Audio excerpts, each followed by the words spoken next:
Hello, Max. Hey, Fred. So, what's in store for us this week? So this week is going to be super exciting. We're going to talk to experts from different places. We're going to talk to experts from academia, from industry, and from the clinical settings. Those experts are going to be in health informatics, and we're going to ask them what do they do on the regular basis, right? What do they do every day? We're going to ask them also about their background in informatics and how did they get to do what they're doing now. So that's what's in store. So, what's your background?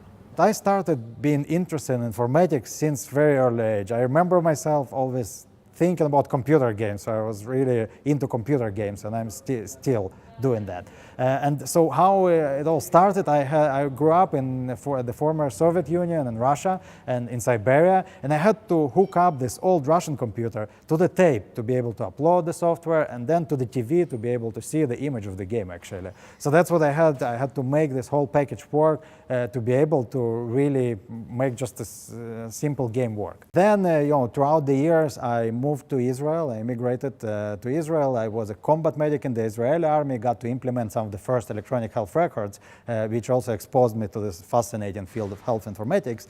And then after I was discharged from the army, I was looking into the study programs, right? And I was thinking about computer science on one hand, I was really into that, and I was thinking about health-related stuff. So health-related studies. And there was this internet bubble that exploded. People started disbelieving the technology in around 2000s. And that's how I got to go to health education. I went to study nursing at the University of Haifa. And that's where after my graduation from bachelor's degree with nursing, I worked in the internal medical ward of a large hospital in the north of Israel. And that's how I really got my clinical experience.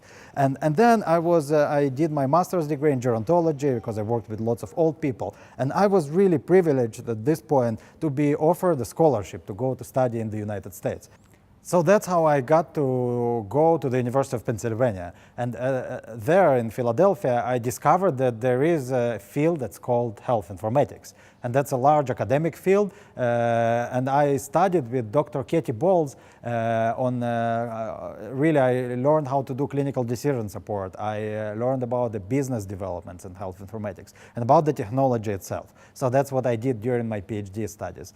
I also got to work with lots of clinical texts. So for several research projects that I was involved with, we had those huge bodies of text. So clinical texts, narratives written by clinicians. And that's how I started figuring out how to deal with the texts. And I was really fortunate then to go to the Harvard Medical School and join a large interdisciplinary team of informaticians working on natural language processing. So I did my postdoctoral fellowship there, and I got to work on lots of domains where natural language processing, so it's processing of the text, of the free text that's written in the clinical notes, is applied. Are you still involved in natural language processing? Yeah, so since my studies, it became my major field of study, actually. So that's what I do now a lot. I do a lot of natural language processing. So in my clinical focus is to develop the software and approach that will really help clinicians to work with the computer and teach computers how to understand clinical texts.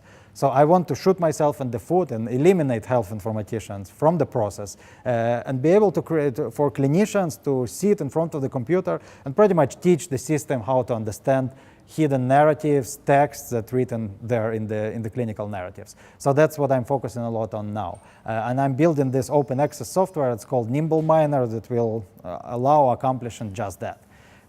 So that's one of the things that I'm doing with natural language processing. Another thing that I do is that I teach a lot, right? So this course is an example of teaching. So I teach a lot of health informatics to nursing students and to some other students, and do a lot of research in this field as well.